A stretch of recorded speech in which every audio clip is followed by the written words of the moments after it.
Berjumpa lagi dalam permenungan kita edisi Selasa 25 Januari 2022, Pekan Biasa ketiga.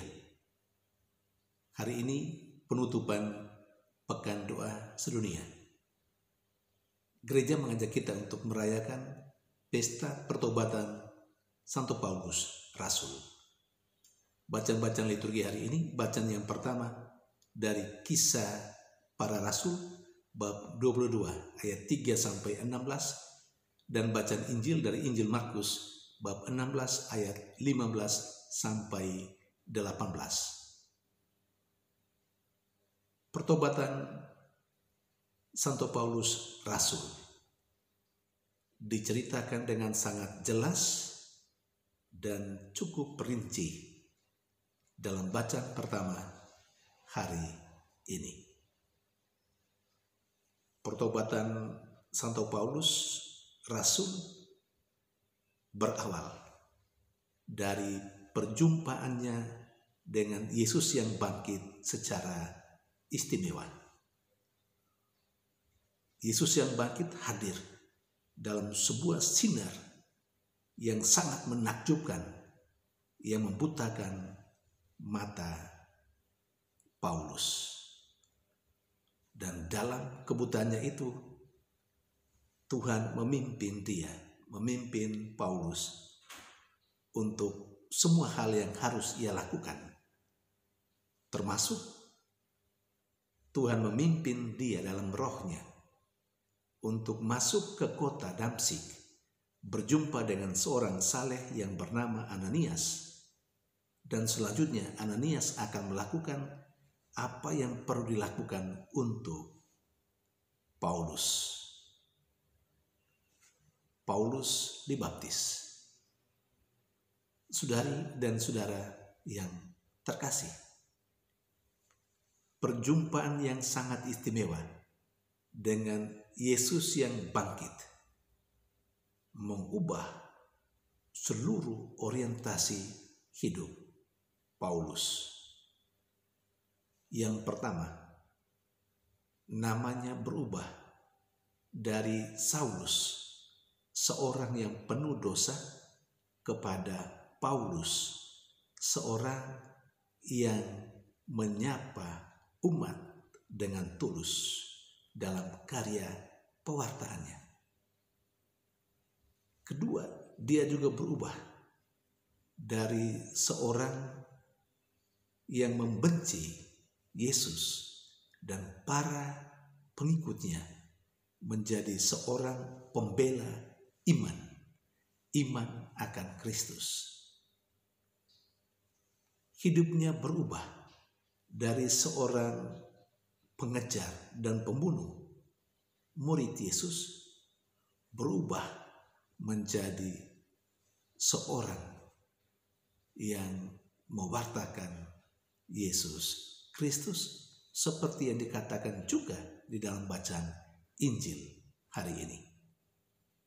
Saudari dan saudara yang terkasih, maka bagi kita, ketika kita hari ini merayakan pesta Santo Paulus Rasul, kita semua diajak untuk kembali mengingat dan mengenang peristiwa perjumpaan pertama kali kita dengan Yesus yang bangkit. Dan selanjutnya mengajak kita juga untuk merefleksikan lebih jauh. Kalau Santo Paulus ketika berjumpa dengan Yesus yang bangkit, mengantar dia kepada sebuah perubahan yang total, perubahan orientasi hidupnya, maka yang perlu kita renungkan kembali, refleksikan lagi adalah sejauh mana perjumpaan kita dengan Yesus yang bangkit itu telah mengubah orientasi hidup kita. Apakah orientasi hidup kita berubah secara signifikan seperti yang dialami oleh Paulus Rasul. Atau jangan sampai perjumpaan kita dengan Yesus yang bangkit, pada saat pertama sekali kita berjumpa dengan Dia, dan bahkan setiap kali kita berjumpa dengan Dia melalui sakramen-sakramen, melalui pengalaman hidup kita, bahkan yang istimewa sekalipun, mungkin saja tidak mengubah orientasi hidup kita sama sekali. Saudari dan saudara yang terkasih, seharusnya sesuai dengan apa yang dialami oleh Santo Paulus Rasul yang kita pestakan hari ini. Setiap perjumpaan dengan Tuhan membawa perubahan dalam hidup kita, dari cara hidup kita yang kurang baik kepada yang lebih baik, dari cara hidup kita yang mungkin agak malas kepada cara hidup kita yang mungkin lebih baik, lebih rajin, dari cara bertutur kata kita yang agak kasar, dari cara bertutur kata kita yang lebih banyak membawa hoaxnya, kebohongan, mengubah kita ke arah yang lebih baik, kepada cara bertutur kata yang benar.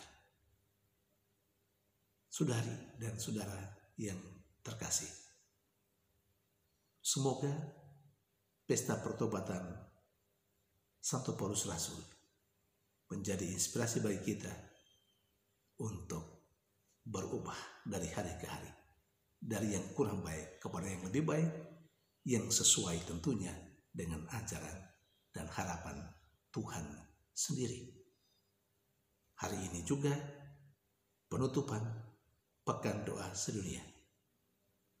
Sudahkah kita berdoa selama sepekan ini untuk persatuan umat Kristiani? Sekali lagi saya tegaskan, memang idealnya kita bersatu dalam arti yang sesungguhnya, tetapi rasanya sulit. Maka sekurang-kurangnya kita bersatu di dalam perbedaan denominasi gereja, karena kita mempunyai kesamaan, kesatuan iman akan Kristus Yesus yang bangkit, yang telah menampakkan diri kepada Saulus pada saat itu, dan kelak sampai saat ini menjadi Paulus, rasul yang luar biasa dan hebat. Tuhan memberkati.